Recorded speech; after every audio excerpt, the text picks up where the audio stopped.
আসসালামু আলাইকুম। হ্যাঁ, দীর্ঘ 11 বছর পর আবার নিয়মিত একটু খেলাধুলায় ফিরতে চাচ্ছি, কারণ এটা দরকার, এটা আসলেই দরকার। তো ওই যে শুরু করা, নিজে বল কিনছি, নিজে একা একা প্র্যাকটিস করছি। আজকে প্রায় 7-8 জন একটা মাঠে আসছি। হয়তো 15 দিন 1 মাস পরে দেখা যাবে পুরো একটা টিম আসছে, পরের মাসে দেখা যাবে যে 2টা টিমই একটা ম্যাচ খেলতেছি।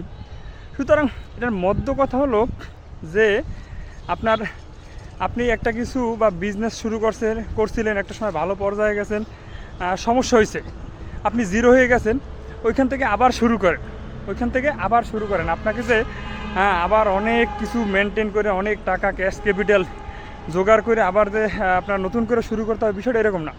বিষয়টা আপনি শুরু করলেই পারফেক্ট সময় অটোমেটিকলি স্টেপ বাই স্টেপ আসবে। আপনি যখন মন থেকে কিছু চাবেন এবং কনসিস্টেন্সি মেনটেন করে রেগুলারলি করবেন, তখন দেখা যাবে আপনাকে হেল্প করার জন্য দুনিয়ার অনেকেই আছে। হয়তো আমরা এই জিনিসটা বিশ্বাস করি না, অথবা মানি না, অথবা মন থেকে চাই না, যে কারণে আমরা কোনো কিছু শুরু করতে পারি না।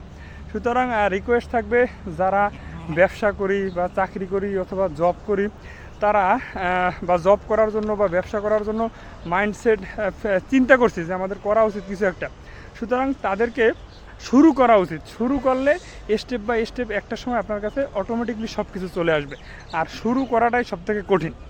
ধন্যবাদ। আসসালামু আলাইকুম।